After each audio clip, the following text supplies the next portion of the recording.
నిజామాబాద్ జిల్లా ఆర్మూర్ పట్టణంలోని వివిఆర్ భవన్లో పట్టణ కాంగ్రెస్ పార్టీ ఆధ్వర్యంలో నాయకులు మీడియాతో మాట్లాడారు.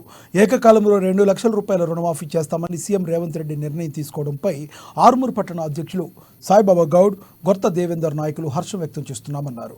గత ప్రభుత్వం రైతులను పట్టించుకోవడం లేదని, కాంగ్రెస్ ప్రభుత్వం వచ్చాక రైతుల పక్షాన అన్ని విధాలుగా అండగా నిలుస్తుందని తెలిపారు. ఈ కార్యక్రమంలో పార్టీ నాయకులు, కార్యకర్తలు పాల్గొన్నారు.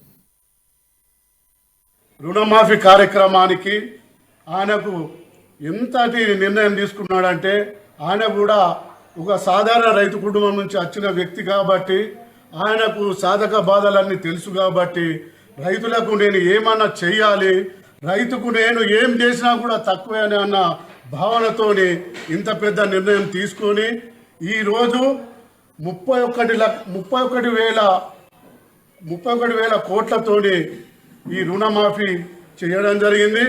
ఇందులో 40 లక్షల కుటుంబాలకు మరియు ఈ యొక్క సహాయం అందడం చేయడం జరిగింది.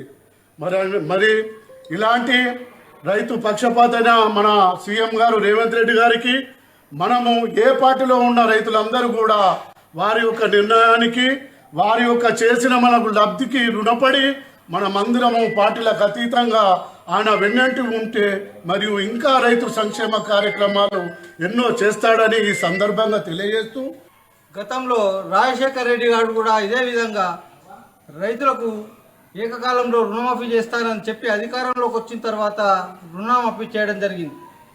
ఆ తర్వాత అధికారంలోకి వచ్చిన బీఆర్ఎస్ ప్రభుత్వం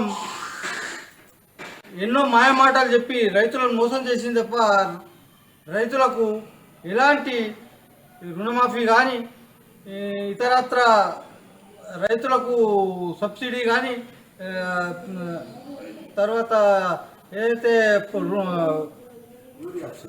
సబ్సిడీలు తర్వాత గిట్టుబాటు ధరలు కానీ ఎలాంటి రైతులకు ఉపయోగకరమైనటువంటి వాటిని ఆచరణలోకి తీసుకురాలేదు.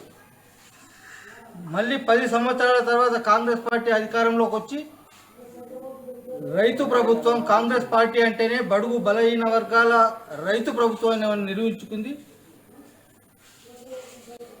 నేటి నిర్ణయానికి రైతులే కాదు ప్రతి ప్రజలు హర్షించదగ్గ విషయం. ఈ నిర్ణయాన్ని మేము స్వాగతిస్తున్నాం. రైతుల తరఫున రేవంత్ రెడ్డి గారికి మరియు రాహుల్ గాంధీ